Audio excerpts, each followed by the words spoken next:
Good morning Jamshedpur. मैं विनीत सिंह आपके साथ फंडामेंटल स्टार्ट करने वाला हूं। तो अब मैं फंडामेंटल का कुछ बेसिक जो थियोरेटिकल पोर्शंस है थोड़ा उसके बारे में बात करता हूं एंड देन अगेन हम अकाउंट्स कैसे प्रिपेयर करता है उसके पीछे का लॉजिक रीज़न सब बात करेंगे। ठीक है, तो सबसे पहला हम बात करने वाले हैं फंडामेंटल का कि सर फंडामेंटल में थियोरी क्या क्या है समझना। थियोरी का पार्ट को छोड़ो, लॉजिक समझना क्या है। सपोज मैं और आप दोनों मिलकर पार्टनरशिप कर रहे हैं, ठीक है, हम दोनों मिलकर पार्टनरशिप बिजनेस स्टार्ट कर, हम सोचे कि देखिए धंधा बहुत अच्छा है, चलना साथ में करते हैं। आप बोले ठीक है सर चलिए आपके साथ हम कर लेते हैं। हम दोनों मिलकर धंधा करना चालू कर दिए। क्या हम दोनों के बीच में कुछ रिटर्न एग्रीमेंट हुआ? नहीं। तो सर रिटर्न एग्रीमेंट होना चाहिए क्या? हाँ सर, रिटर्न एग्रीमेंट आज का डेट में करना बहुत ज़रूरी है। अगर आप रिटर्न एग्रीमेंट नहीं कराते तो कल को आप प्रॉब्लम में फंस सकते हैं। तो रिटर्न एग्रीमेंट होना चाहिए। सर रिटर्न एग्रीमेंट करेंगे तो रिटर्न एग्रीमेंट जो करते हैं उसको बोला जाता है पार्टनरशिप डीड। उसको क्या बोला जाता है?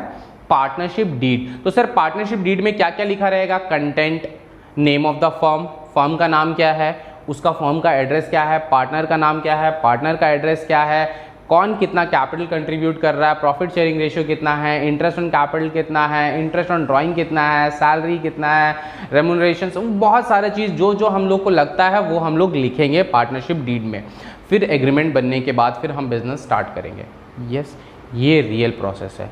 अब समझना, दो अनजान व्यक्ति, उनको नहीं पता पार्टनरशिप डीड के बारे में या कानूनी दावपेच नहीं जानते, वो लोग दोनों मिलकर पार्टनरशिप शुरू कर लिए। अब पैसा तो भाई बाप बड़ा ना भैया, सबसे बड़ा रुपया। पैसा कमाया, झगड़ा हो गया दोनों में, मार पीट खून खराबा चालू। कहाँ जाएगा ये लोग? केस होगा, पुलिस केस। पुलिस केस गया, कोर्ट के पास गया, जज पूछा अच्छा बताइए क्या समस्या है। तो बोला सर वो ज़्यादा पैसा मांग रहा है हमसे। तो बोलता है नहीं सर वो काम नहीं करता था, कामचोर है वो।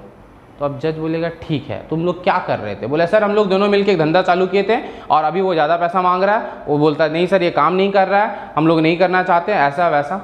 तो अब जज क्या बोलेगा? ठीक है तुम लोग धंधा कर रहा था, क्या लिखा हुआ दिखाओ, डीड दिखाओ। सर डीड उड कुछ नहीं होता। क्या होता है डीड? हमको नहीं पता। डीड नहीं पता?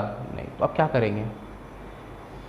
तो इसीलिए पार्टनरशिप एक्ट में कुछ बातें लिख दिए गए हैं कि बाई चांस कुछ ऐसे नमूने दुनिया में एग्जिस्ट करते हैं जो कुछ नहीं जानते हैं और पार्टनरशिप कर लेते हैं, या फिर जानते हैं बट कुछ गलती से नहीं लिखते हैं। तो कुछ रूल्स, मैं 5 रूल्स हैं वही मैं बताऊंगा, बहुत ज़्यादा डिटेल्स में नहीं आएंगे पार्टनरशिप एक्ट के बारे में। तो पार्टनरशिप एक्ट में हम ज़्यादा नहीं आएंगे बट उसके कुछ रूल्स बताते हैं। तो rules in absence of partnership deed. अच्छा, अगर तुम जज होते, तुम अपने आप को तुम जज करो, इस दो बंदे को तुम जज करो कि ये दो बंदा को अब क्या किया जाए। ये दोनों मारपीट कर रहा है, बोलता हमको पैसा चाहिए, बोलता हमको ज़्यादा पैसा चाहिए। अब हम किसको ज़्यादा पैसा दें? सर कुछ लिखा हुआ नहीं है? नहीं। तो काम कीजिए ना सर, बराबर बांट दीजिए दोनों को, बात खत्म। यही रूल्स में लिखा हुआ है, यही एक्ट में लिखा हुआ है, rules in absence of partnership deed. सबसे पहला बोलता है जो प्रॉफिट शेयरिंग रेशियो है, जो प्रॉफिट शेयरिंग रेशियो है वो इक्वल होना चाहिए, इक्वली 1:1 का रेशियो में बांट दो। प्रॉफिट किस रेशियो में बांट दो? 1:2, दोनों को बराबर देके सलटाओ। ओके। दूसरा, एक पढ़ा लिखा था, बोलता है सर हमको सैलरी चाहिए। जब हम बोले कि इक्वल बांट दो तो दूसरा का माथा गर्म हो गया, बोला हमको सैलरी चाहिए। बोला कहाँ है? मजदूर जैसा खटते थे हम। तो दूसरा बोला हम भी खटते थे, हमको भी चाहिए।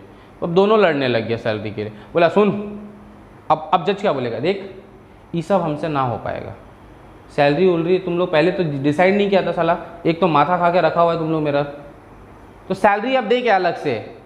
नहीं। बोला कोई सैलरी वैलरी नहीं, भाड़ में जाओ।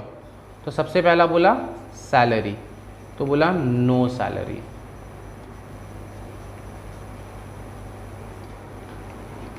ठीक, ले सर इंटरेस्ट ऑन कैपिटल चाहिए, हम बहुत पैसा लगाए हैं। तो साला इतना पढ़ा लिखा था तो डीड बना लेता, मत्था खाने आ गया मेरा। लॉजिक है भाई। तो अब देख वो क्या किया, सर वो कैपिटल लगाया और उस पर इंटरेस्ट मांग रहा है। अब तो अब कितना देंगे? वो बोलता है हमको 50% इंटरेस्ट चाहिए। बोला आए सर कुछ जेन्युइन दे दीजिए। बोला कुछ जेन्युइन नहीं। डीड बोलता है ये सब दिमाग मत लगाओ, साला अनपढ़ जाहिल लोग। Interest on capital, no interest on capital, कोई इंटरेस्ट ऑन कैपिटल नहीं देंगे हम, भागो यहाँ से। दूसरा बोलता है सर वो बहुत पैसा निकालता था बीच बीच में, उससे ड्राइंग मांगिए, इंटरेस्ट ऑन ड्राइंग मांगिए। बोला साला कैपिटल नहीं दे रहे, ड्राइंग क्या देंगे बे?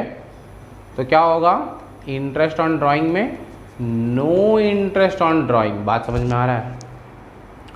अब देख क्या हुआ, दोनों में झमेला खत्म हुआ। अब एक आता loan, interest on loan. Sir क्या होता है ये? अब देखो बात समझना, दोनों मिलके बिजनेस कर रहा था, बिजनेस में पैसा का जरूरत पड़ा, तो ये क्या किया, ये बिजनेस को लोन दिया था। बोला भैया हम लोन दे रहे हैं बिजनेस को क्योंकि पैसा ज़रूरत पड़ रहा था। तो सर कैपिटल लगा सकता, देखो पूंजी नहीं लगाया है वो। क्यों पूंजी नहीं लगाया? अगर वो पूंजी लगाता तो समझो एक बंदा का कम पूंजी होता, एक बंदा का ज़्यादा पूंजी हो जाता। तो इसीलिए वो क्या किया, वो लोन के हिसाब से दे दिया। बोला ठीक है हम पार्टनरशिप फर्म को लोन दे रहे हैं। तो अब पार्टनरशिप फर्म को क्या मिल गया, लोन मिल गया। अब ये लाइबिलिटी है, इसको तो रिटर्न करना है ना, मालिक का पैसा अलग है, ये तो लोन है, भले मालिक दिया मेरे को। तो इंटरेस्ट ऑन लोन अगर डीड में कुछ भी नहीं लिखा हुआ है ना, तो 6% देना पड़ेगा। कितना परसेंट है? 6%। इंटरेस्ट ऑन लोन कितना परसेंट मिलेगा अब? 6%। कभी भी क्वेश्चन में डीड में साइलेंट है, नहीं लिखा हुआ है डीड में, तो हम 6% देंगे। बात समझ में आया? Interest on loan, yes sir. तो ये basically rules in absence of partnership deed है। ये क्या है? Rules in absence of partnership deed, rules in of partnership deed कि सर